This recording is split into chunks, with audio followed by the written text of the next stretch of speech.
The unit of length convenient on a nuclear scale is a Fermi. One Fermi is 10 power minus 15 meter. Nuclear sizes obey roughly the following empirical relation: R equals to R naught a power 1 by 3, where R is the radius of the nucleus, A its mass number, and R naught is a constant equal to 1.2 Fermi. So that the rule implies that the nuclear mass density is nearly constant for different nuclei. Estimate the mass density. देखिए nuclear size को निकालने का, हालांकि ये unit 8 की चीज़ है of 12वीं class, लेकिन थोड़ा बताता हूँ।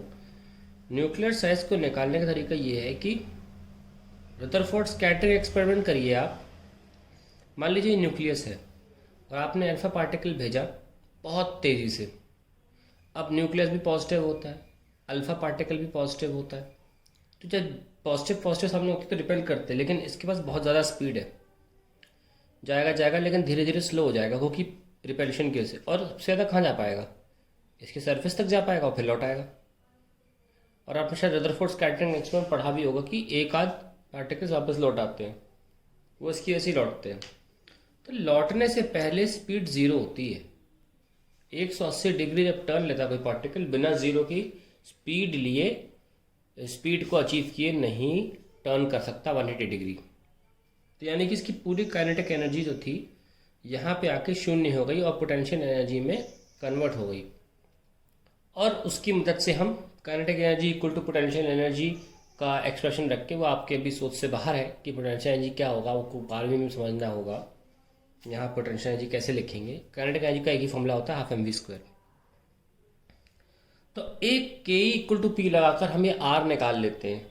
और ये जो आर होता है ये अलग अलग भी होता है, क्योंकि कई बार क्या होता है कि जो इस न्यूक्लियस के अंदर जो पार्टिकल्स हैं जो इसे पॉजिटिव का चार्ज देते हैं, जैसे प्रोटॉन्स और सिर्फ प्रोटॉन्स तो वो कभी यहाँ होते कभी यहाँ। तो जब कभी यहाँ होते हैं तो ये थोड़ा अंदर तक चला जाता है। ठीक है, तो ये आर नॉट जो है एक फिक्स, एक ये आर जो है वेरिएबल हो सकता है, और आर नॉट जो है वो एक कांस्टेंट क्वांटिटी है। वो एक फिक्स वैल्यू मानी गई है 1.2 फर्मी। इस सवाल में कई जगह पर 1.14 दी जाती है, तो क्योंकि अलग अलग हो सकता है इसलिए एक आर नॉट फिक्स कर दिया गया है विच इज़ 1.2 फर्मी। तो ये इसकी पूरी कहानी है। तो हम ये आर नॉट जो है 1.2 फर्मी मोटा मोटा ये रेडियस मान लेते हैं एक न्यूक्लियस के लिए, और काफ़ी कम भी है। हमें साबित करना है कि जो रेडियस दिया है इसकी मदद से हमें साबित करना है कि डेंसिटी हर न्यूक्लियर के लिए सेम होती है। देखिए डेंसिटी होता क्या है, mass upon volume. Now let m be the mass of one nucleon. अब इसके अंदर प्रोटॉन भी है और न्यूट्रॉन भी है, और इन दोनों को कलेक्टिवली हम न्यूक्लियन बोलते हैं, तो हमने किसी एक न्यूक्लियन का मास m मान लिया। अब ओवरऑल प्रोटॉन प्लस न्यूट्रॉन के नंबर को बोलते हैं मास नंबर, है ना। तो टोटल मास क्या हो जाएगा? एक का m है तो टोटल का कितना होगा? ma। ये देखिए टोटल मास आ गया ma। So let's write here ma, और वॉल्यूम क्या है? 4/3 पाई आर क्यूब, क्योंकि स्फेरिकल होता है। सो ma अपॉन 4/3 पाई, और आर की वैल्यू कितनी है? आर नॉट ए पावर 1/3 का cube. Now we have 3/4 ma upon pi r naught का क्यूब, और a 1/3 इंटू 3। ये कैंसिल हो गया, तो फिर आप a और a कैंसिल कर सकते हैं।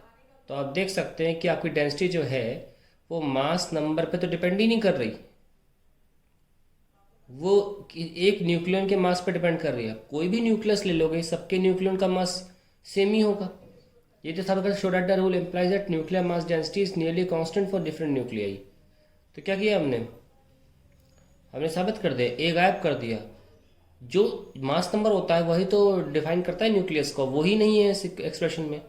3m/4πr0³ is completely a constant term because m constant है, r0 हमें बताया था कांस्टेंट है, 3 और 4/4 और पाई भी तीनों नंबर कांस्टेंट होते हैं। तो हमने साबित कर दिया कि हेंस डेंसिटी सिंस, लिख लेते हैं, आप लोग नीचे लिखना, जगह नहीं मेरे पास, मैं लिख देता हूँ। Density is independent of mass number, mass number, hence it is constant for different nuclei। हो गया। अब हमें वैल्यू भी निकालनी है, वैल्यू निकाल लेते हैं। डेंसिटी आ जाएगी 3, एक मास होता है 1.67 10⁻⁻27, इतने आसपास होता है। 4 × 3.14 और 1.2 10⁻⁻15 का क्यूब, ये आएगा 2.97 10⁻17 kg/m³। आप वैल्यू देख रहे हैं कितनी घातक वैल्यू है, 3 10 पावर ऑलमोस्ट 10⁻17 kg/m³, इतना ज़्यादा डेंस। इससे क्या साबित होता है?